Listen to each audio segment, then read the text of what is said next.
Hello friends, মাই veg ফুডে আপনাদের সবাইকে স্বাগত। আজকে গোটা মুগ দিয়ে আরও একটি রেসিপি আপনাদের সাথে শেয়ার করব। আশা করি আজকের রেসিপিও আপনাদের পছন্দ হবে, ভালো লাগবে। চলুন দেখে নেওয়া যাক আজকের রেসিপি। এখানে 1 কাপ গোটা মুগ ডাল নিয়েছি, 6-7 ঘন্টা ভিজিয়ে রেখেছিলাম জলে। এবার জলটা ঝরিয়ে একটা প্রেশার কুকারের মধ্যে নিয়ে নেব। তার আগে প্রেশার কুকারে দিয়ে দিলাম 2 কাপ পরিমাণ জল। এর মধ্যে দিয়ে দিচ্ছি হাফ চামচ হলুদ গুঁড়ো আর সামান্য পরিমাণে লবণ। লবণ আর হলুদ দিয়ে খুব ভালো করে জলের সাথে মিশিয়ে নিলাম। এর মধ্যে দিয়ে দেবো 2টো কাঁচা লঙ্কা আর 1 টিস্পুন সাদা তেল। আপনারা ইচ্ছে হলে সরষের তেলও ব্যবহার করতে পারেন। জলটা যখন ফুটে উঠবে তখন এর মধ্যে দিয়ে দেবো আগে থেকে ভিজিয়ে রাখা গোটা মুগের ডাল। জলটা ঝরিয়ে এর মধ্যে দিয়ে দিলাম। এবার ভালো করে নেড়েচেড়ে প্রেসারের ঢাকাটা লাগিয়ে দেব আর এই সময় গ্যাসের ফ্লেম মিডিয়ামে রেখে 4টে সিটি দিতে হবে। 4টে সিটি পড়ার পর প্রেসারের ভাপটা বের করে নিয়ে প্রেসার কুকারের ঢাকা খুলে নিলাম। দেখুন ডাল খুব ভালো মতো সেদ্ধ হয়ে গেছে। এবার ডালের জলটা বাদ দিয়ে ডালটা কিন্তু আমি তুলে রেখেছি একটা বাটির মধ্যে। এবার চামচের সাহায্যে এটা পেস্ট করে নিলাম। দেখুন খুব সহজেই কিন্তু পেস্টটা তৈরি হয়ে গেল।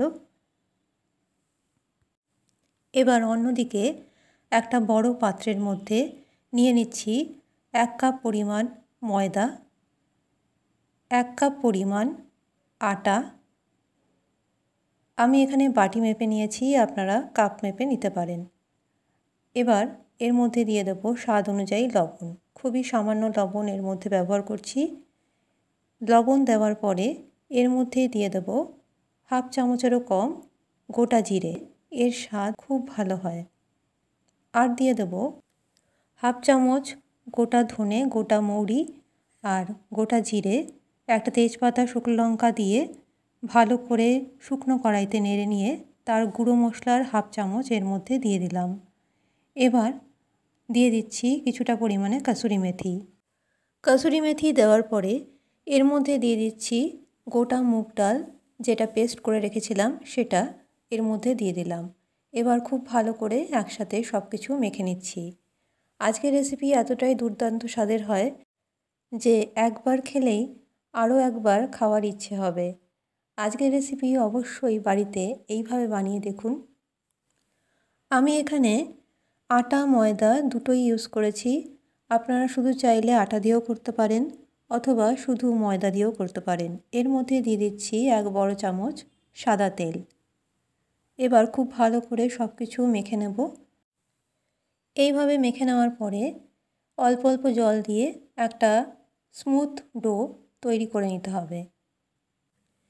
এর আগে গোটা মুগ দিয়ে ডাল রেসিপি তৈরি করে দেখিয়েছি। যারা দেখেননি অবশ্যই এই দারুণ রেসিপি একবার দেখে নেবেন। রুটি বা পরোটার সাথে এই ডাল খুবই ভালো লাগে খেতে।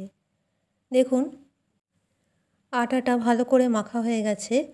এবার ওপর থেকে 1 চামচ সাদা তেল ছড়িয়ে দিয়ে খুব ভালো করে আরও একবার ভালো করে মেখে নিয়ে একটা ঢাকা দিয়ে ঢেকে রাখবো 10 মিনিটের মতো।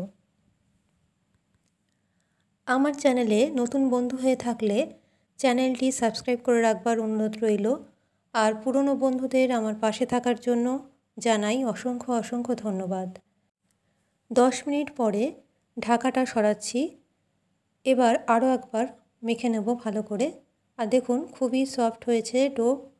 এবার এখান থেকে লেচিগুলো কেটে নেব।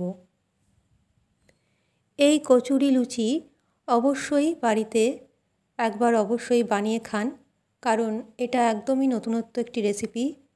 খেতে এতটাই সুস্বাদু হয় যে বলার নয়। একবার খেলেই আরও একবার খেতে ইচ্ছে হবে। আর রেসিপি ভালো লাগলে চ্যানেলটি সাবস্ক্রাইব করে রাখবেন। দেখুন লেচিগুলো কিন্তু আমার তৈরি হয়ে গেছে। এবার এগুলো একটা একটা করে বেলে নেব। বেলুন চাকিতে ভালো মতো তেল মাখিয়ে এগুলো বেলে নিতে হবে। ময়দা বা আটা দিয়ে বেলার কোনো প্রয়োজন নেই, কারণ ময়দা বা আটা দিয়ে যদি বেলা হয় তাহলে কিন্তু এর মধ্যে আটা বা ময়দা লেগে থাকতে পারে আর তেলটাও ভাজার সময় কালো হয়ে যায়। তাই কচুরি লুচিগুলো বেলার সময় তেল ইউজ করবেন। এবার খুব ভালো মতো বেলে নিয়ে আগের থেকেই তেলটা আমি গরম করতে বসিয়েছি আর এইরকমভাবে সবকটা লেচি আমি বেলে নিচ্ছি। এই কচুরি লুচি খেয়ে কেউ বলতেই পারবে না যে এটা মুগ ডাল দিয়ে তৈরি। আশা করি আজকের রেসিপি আপনাদের ভালো লাগবে। একটি নতুন রেসিপি আপনাদের সাথে শেয়ার করলাম। এবার গরম তেলের মধ্যে কচুরি লুচিগুলো দিয়ে ভালো করে ভেজে নিয়ে তুলে রাখতে হবে অন্য একটা পাত্রে। আশা করি আজকের রেসিপি আপনাদের পছন্দ হবে। গোটা মুগের ডাল অথবা আলুর দম বা ঘুগনির সাথে এই কচুরি লুচি পরিবেশন করতে পারেন। আজকের আমার রেসিপি কচুরি লুচি যদি আপনাদের পছন্দ হয়, ভালো লাগে, অবশ্যই চ্যানেলটি সাবস্ক্রাইব করে রাখুন আর এই রকম নতুন নতুন রান্নার আপডেট পেতে। একটা কচুরি লুচি আমি ছিঁড়ে দেখাচ্ছি। দেখুন, ভেতরটাও খুবই দারুণভাবে তৈরি হয়েছে। মশলাগুলো কিন্তু একদম দেখা যাচ্ছে।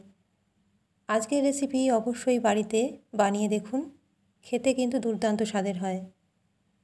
আজকের মতো তাহলে আমার রেসিপি এখানেই শেষ করলাম। রেসিপি ভালো লাগলে লাইক করতে ভুলবেন না, কমেন্টে জানাবেন কেমন লেগেছে।